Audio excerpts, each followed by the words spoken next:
कि माफ़ी तो हम नहीं मांगने वाले हैं।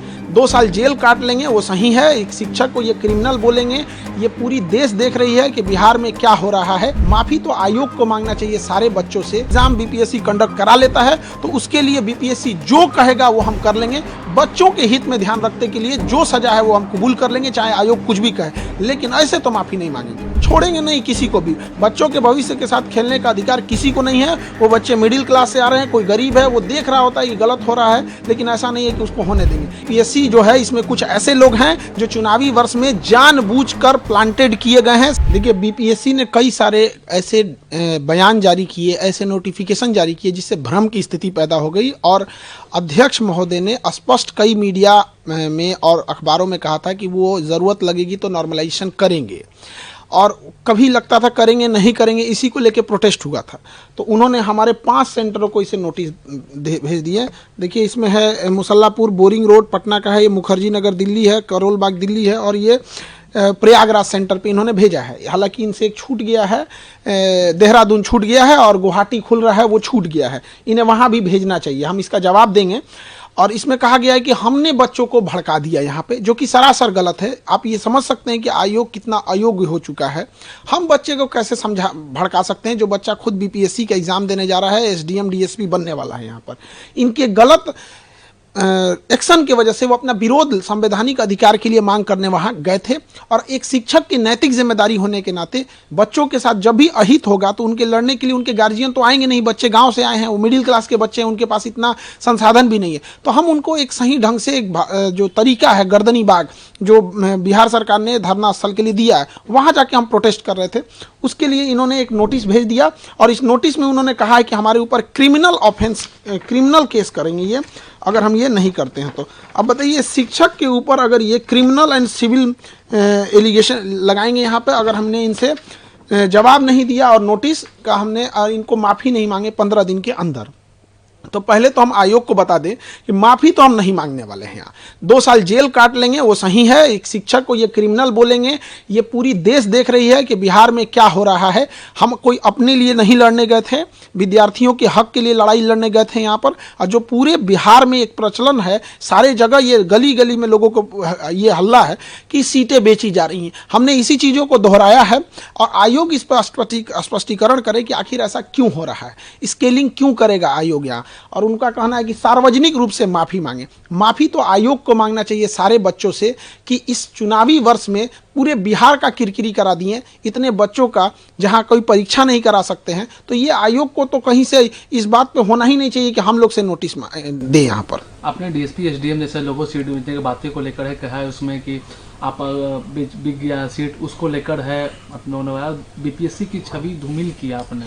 बीपीएससी स्वयं अपनी छवि धूमिल की है, जिसका पेपर लीक हो जाता है, जिसके चेयरमैन कहते हैं कि इस पेपर को कोई नहीं फाड़ सकता, उसको कोई रगड़ कैसे फाड़ दे, जो कहता है कि यहाँ पर सबसे सुरक्षित बापू परीक्षा परिषद बिहार का सबसे अच्छा सुरक्षित है, वहाँ से सबसे ज़्यादा हंगामा हो जाए, इससे ज़्यादा छवि क्या खराब हो सकती है। आरा में पिछले साल पेपर लीक हो गया, इस साल ऐसे हो गया यहाँ पर, तो इससे हम क्या छवि खराब करेंगे। दूसरा कि जो एसडीएम की सीटें बेची जा रही हैं, जो डीएसपी की सीटें बेची जा रही हैं, ये तमाम मीडिया में चले हुए चीज़ें हैं।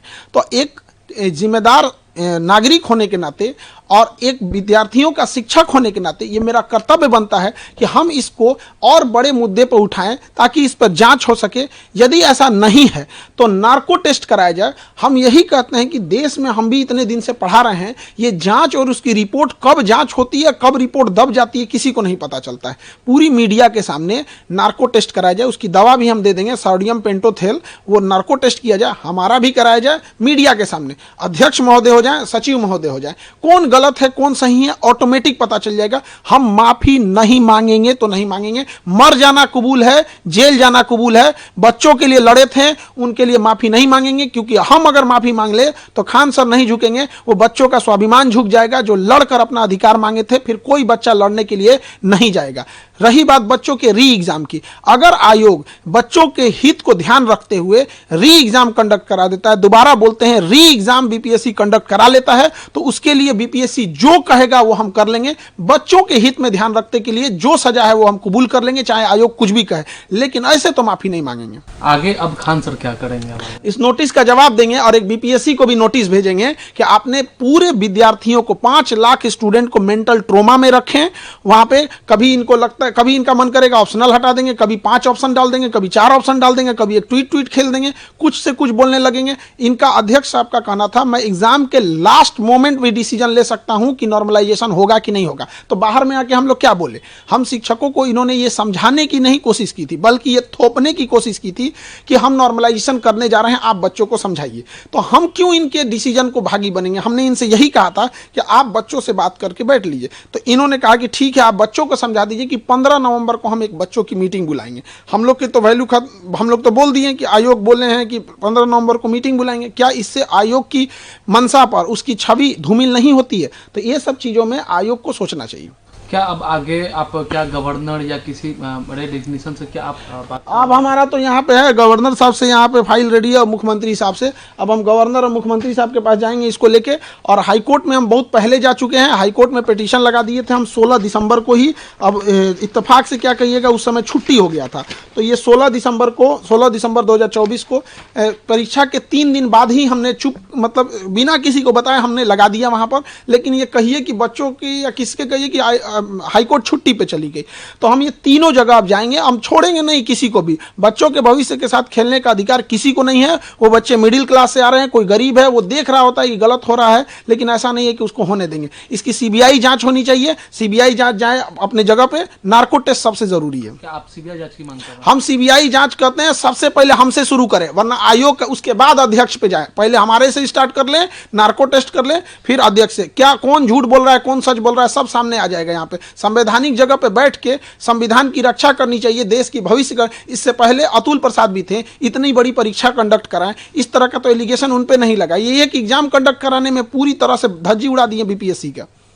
क्या अब आगे, क्योंकि ये भी कहा जा रहा है क्योंकि छात्र जो लोग धरना स्थल पर बैठे थे, अभी कहें कि बिहार का धरना देने का जगह धरना स्थल है, तो धरना स्थल से कहीं गांधी मैदान कुछ नेता लेकर आरोप ये लगा कि छात्र को है वो कमजोर करने की कोशिश की। इस आंदोलन को कुछ शिक्षक लोगों ने किया, कुछ नेता लोगों ने किया, आरोप तो ये भी लगे। देखिए, आरोप जो लगाया जा रहा है, बच्चों की समस्या समझिए। एक बच्चे के साथ अन्याय हुआ है, उसका पटना में कोई नहीं है, तो कोई भी उसके ऊपर हाथ सलाह देता है तो उसको लगता है कि मेरा अपना है। ये कुछ शिक्षक जैसे कोई बीपीएससी नहीं पढ़ाते हैं, तो वो भी वहां अगर हैं तो बच्चों को लगता है ना कि भाई मेरा मोरल सपोर्ट मिल रहा है, वो उसे भगाएगा तो नहीं। अगर कोई राजनेता आ रहा है तो उसे वो भगाएगा तो नहीं। और ये राजनीतिकरण क्यों हुआ है? माननीय मुख्यमंत्री इसमें हस्तक्षेप नहीं किए। यदि वो 2 दिन 4 दिन के अंदर, 1 हफ्ते के अंदर हस्तक्षेप कर लेते तो किसी को राजनीतिकरण नहीं होने देता।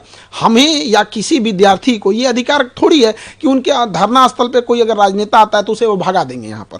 या कोई शिक्षक भले बीपीएससी को नहीं पढ़ा रहा है, बीपीएससी नहीं जानते, तो वो भी अगर वहां बैठे हैं तो बच्चों को क्या है, वो तो वहां उनको रहने ही देंगे। उनको लगता है कि भाई कोई भी हमारा साथ दे रहा है। तो अगर इसमें राजनीतिकरण हुआ है, जो कि नहीं होना चाहिए, तो उसके लिए भी जिम्मेदार सरकार है। अगर ये त्वरित एक्शन लेते तो ये नौबत ही नहीं आती। उसी धरना स्थल से 2 दिसंबर से लेकर 4 दिसंबर के बीच में 1 हफ्ते तक, वो शुरुआती दिसंबर पे एनसीएल के मामला था, मुख्यमंत्री साहब ने हस्तक्षेप किया, हो गया।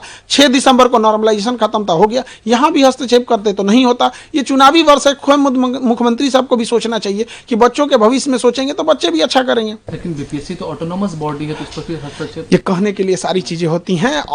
मतलब ऑटोनोमस क्या होता है? नहीं, एक होता है कि किसी को समझाने के लिए कुछ भी कह दीजिए, ऑटोनोमस होता है। एक बार डिप्टी सीएम साहब कहते हैं यदि धांधली होगी तो मैं 2 मिनट में परीक्षा कैंसिल करा सकता हूं।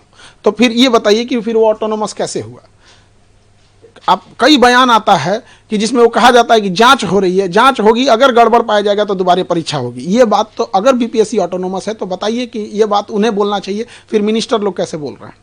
क्या अब खान सर जवाब क्या देंगे? अभी हाईकोर्ट जाएंगे हम लोग, गवर्नर सर के पास जाएंगे, सीएम सर के पास मिलेंगे। मेनली अभी हाईकोर्ट पे भरोसा है, हाईकोर्ट को ही इस पे एक्शन लेना चाहिए यहाँ पे। और सरकार से विनम्र निवेदन करते हैं कि बीपीएससी जो है, इसमें कुछ ऐसे लोग हैं जो चुनावी वर्ष में जानबूझकर प्लांटेड किए गए हैं सरकार की छवि खराब करने के लिए। इनकी सीबीआई जांच होनी चाहिए और अध्यक्ष महोदय को पद से हटाना चाहिए।